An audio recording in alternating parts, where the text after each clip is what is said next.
Hey, Table Rock Fishing Intel members, Eric Gray, Table Rock Fishing Intel Focus Fishing Guide Service. Got your extended, detailed Table Rock Lake fishing report for this week. It is June the 20th, Tuesday. Sorry about last week. If you have not been to the new Table Rock Fishing Intel site, you really need to get online and check that out and get logged in.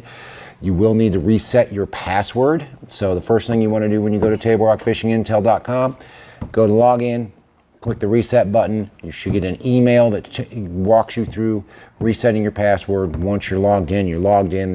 Should not be any more of this every time you leave the website. You get logged out, but there are a ton of new features on there. We've got live water temp. We've got live lake level. We've got a live feed of the lake. We've got a much better organized website. Makes it easier for you to find everything on the website. We brought everything over that we had on the old website, all the maps, all the reports. The 4 years of reports that we have on there are still on there in an archive. So everything is on there.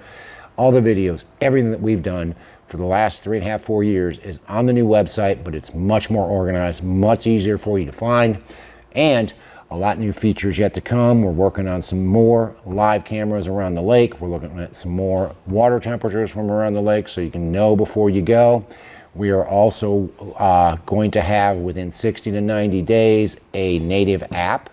And as a pro member right now, you will not see the price increase that is going to happen when that native app comes online. When the native app comes online, we've got to pay Apple fees, we've got to pay Google fees, we've got to pay all these app fees, but we are not going to pass those fees on to existing pro members. So you're at 45 now, you'll be at 45 until you leave us or until you die, but that price is going to go up probably in 60 to 90 days. But it's something you guys don't have to worry about, and something that going forward you're not going to have to worry about. You will get the same quality on a really cool app. I wish I could show you the app. We've got some alpha testing out there on it, and it is really slick. You're really going to dig it, but check out the new Table Rock Fishing Intel if you haven't done so. One thing that guys seem to be missing, just so you know, it's on that home page. You'll see the map of Table Rock. It just looks like a Google map. All those little pins that are dropped on there, those are the reports and news articles and everything else. You can click on those pins and it'll bring up that report, so you don't have to leave that home page to find all the other stuff. So you might want to check that out as well when you're checking out Table Rock Fishing Intel. If you have not reset your password and you have issues with us, let us know. Shoot me an email. Let's get you taken care of. Let's get it done. We've had a handful of guys that have had some issues, some of it with their email server, some of it with their firewall, but whichever, we will get it figured out and get you back on as soon as possible. But as far as the fishing is concerned, our lake level right now, we are at 916.67, so a third of a foot low, 4 inches to be exact. Course pretty much kept it that way for about 3 to 4 weeks. Not going up, not going down, don't see it changing. As far as our water temperature is concerned, I'm seeing 81 first thing in the morning, guys, and I see anywhere from 83 to 86 depending on what part of the lake I'm on. If the water's got color to it, like up the James, up the Kings, and up Long Creek, I'm seeing a little bit warmer water temperature, but day in, day out, our water temperature has remained consistent and the bite has remained consistent, and the bite's getting better. We are definitely in a summer pattern right now. So if you guys are coming down, gonna fish the lower end of the lake, the lower end continues to be tough. A lot of guide trips out of the lower end. A lot of the guides have already started, they are full on fishing live bait on drop shot rigs to get bit. I do that if I've got kids or inexperienced anglers, but most of you guys are not that way.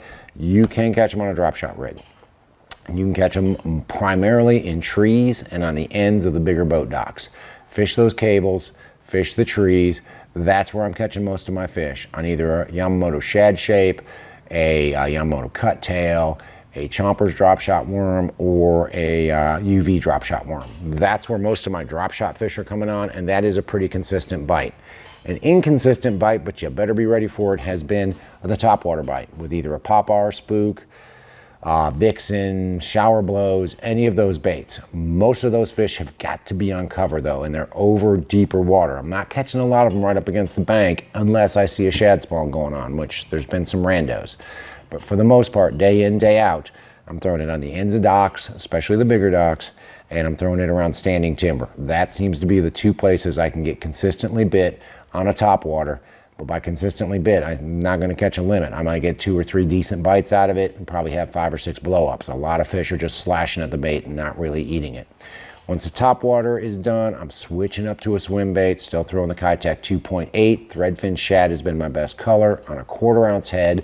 If you've got forward-facing sonar and you watch where you've been catching those topwater fish, if you kind of scan that entire area, you will see those fish are down about 10 to 15 feet below the surface. I've been throwing a swim bait at that. Usually pick up 2 or 3 extra fish by doing that. And then once the sun gets completely up down by the dam, I'm going straight drop shot. I'm fishing the ends of docks, I'm fishing treetops. Not doing great on gravel unless I've got a brush pile or I've got a good drop where it goes from like 25 to 30 or 25 to 40, where there's a good steep drop right there. That seems to be the only place I can get bit on gravel with a drop shot rig right now. Go to the mid-lake. Bite of the mid-lake's been actually gotten quite a bit better than it was, say, 2 or 3 weeks ago. We've got the same sort of bites going on down there. A little bit of an inconsistent topwater bite, but you can still get bit on a topwater around docks, around standing timber. You've got to have some cover. The same baits are working. Popar, Spook, Shower Blows, Vixen, all those are working pretty good. They're really off of the wake bait. I haven't even had a blow up on a wake bait in probably 2.5 or 3 weeks. So they're off the wake bait. They're on more of the traditional summertime topwater baits. That swim bait bite, especially around the ends of the bigger docks, around those cables, has been really good. And I've been throwing the Jewel LS spin, which is actually the scope spin, but they had to change the name for legal reasons. But the LS spin has been really good around those cables and around the standing timber, especially when those fish are in that 10 to 15 foot layer, right, just below the surface, but not all the way down into the trees. I've been catching several fish doing that.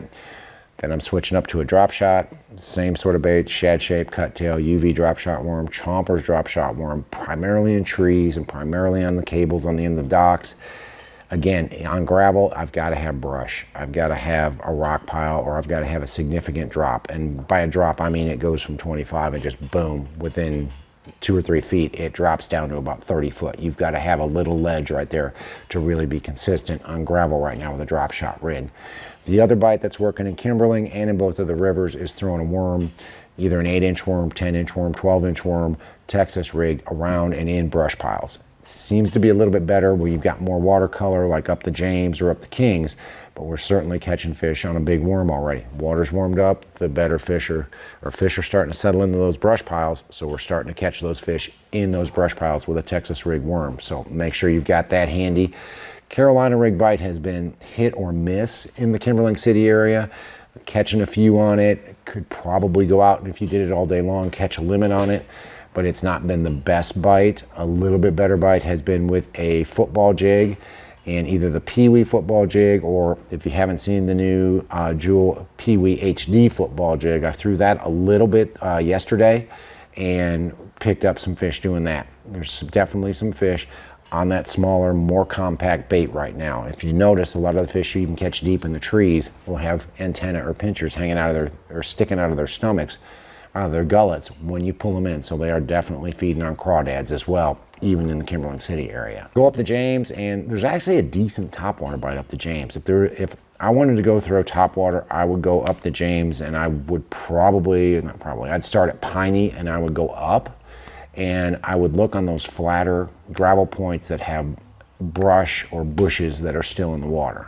For one reason or another, in that stained water, primarily because it's more largemouth, those fish are moving up into those bushes. And then I'd still throw a shower blow, a popar, a vixen, a spook, and I'd also have a buzzbait tied on, especially right when it's still just that little bit of darkness, where you don't have, just right before the dawn. It's still dark, but it's light enough you can see, light enough you can cast. I would definitely have a black on black buzzbait tied on and fish it really tight to that cover. As the day goes on, they do move out, they get over top of the timber, but that first thing in the morning bite seems to be when I'm catching the better fish on a topwater up the James. Once that's over, I'm catching them really good on a jig, whether it be a Pro Spider jig, the new Pee-wee Spider HD jig, or a football jig. It doesn't really seem to matter what jig I'm throwing. On Bluebird Sky days like we had today, I'm doing better with the smaller ones, the Pee-wee HD series, whether it's the Spider or the football jig. But when it's cloudy or we got a little bit of chop on the water, they're eating the bigger one. They're eating the regular Spider jig, or they're eating the regular heavy cover football jig. anywhere from about 8 to about 20 feet deep, just depending on what time of day it is and how much wind or how much cover I've got, cloud cover I've got. They're up there fairly shallow. You got to work the bait fairly slow and pay attention when you bring it across something. If you bring it across a laydown or a log, or if you bring it across some rock, pay attention. That's really seems to be what's holding those fish up there. The brush pile bite has been strong as well. And you can throw that Pee-wee spider, HD, the regular spider, you can throw those jigs into the brush piles as well. I seem to be doing a little bit better though with a worm, mostly with a 10 or a 12-inch worm, Texas rigged with either a 3/16 or a 5/16 sinker, not a real heavy sinker. Most of the fish I'm catching on that Texas rigged worm are in that 8 to 15 foot range on the brush piles. And it's kind of a slow, methodical process, working it over the limbs and letting it drop. But I've been catching some better fish doing that in this past week. I had a day where I'd go up to James with a guy who could fish, and we caught him really good up there between a jig and between a Texas rigged worm. So I would certainly keep that in mind and work that bait through those limbs or work that bait through that brush, because there are some better fish showing up in the brush piles up to James right now. We go up the White River, and I've been up the White River the last either 2 or 3 days, as far up as Big M and as far down as Baxter. And the bites, we were joking about this, we should have a hashtag, it's just better in the white, because the bite, as far as consistency and as far as numbers of fish, the bite has definitely been better up the white the last couple of days than has been anywhere else in the lake. Starting off with a topwater every morning, same sort of deal. I'm throwing Pop-R, Shower Blows, Vixen, Spook, any of those around standing timber and around the bigger docks. Get those fish that are out roaming on the edges of those docks or up in the top of that standing timber first thing in the morning. Been catching several fish doing that first thing in the morning. Still getting more blow-ups than connecting with fish, but we are catching fish doing that. From there, I'm switching up again to the swim bait. 2.8 Kitech on a 1/4 ounce head, looking for those fish on my forward-facing sonar, throwing to them in that first 10 to 15 foot of water, and being able to catch 2 or 3 or sometimes even 5 in that about 30-minute time span when the sun has come up and they quit eating topwater, but they haven't settled down into the trees. From there, we've been drop shotting a bunch, and the drop shot bite has been really good. It's been outstanding, actually, for the last 2 days for sure, but it's been really, really strong. Basically, again, I can't seem to catch them on just flat gravel. I've got to have either trees, catching them out of the treetops, 25 to 30 over 50 to 70, catching them off of dock cables 20 to 30 feet down over whatever, 50, 60, 70, 80, whatever. And then I can catch a few on gravel, but I have got to have a drop. I've got to have it where it falls at least 5 feet. A 10-foot drop is better. But finding those hard drop-offs off of that gravel has been key for catching fish drop shot in there.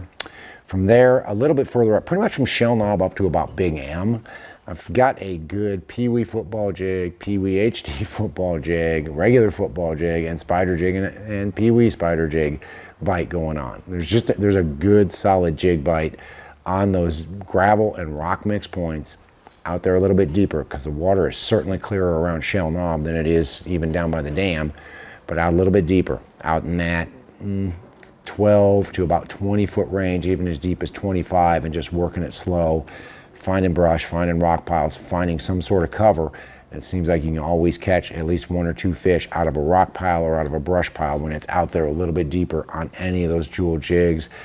Bluebird sky like we got today, I'd be throwing the Pee-wee series. If it was a little bit cloudy or even a little bit windy, I would certainly switch up and throw the bigger series, either the regular football jig or the regular spider jig.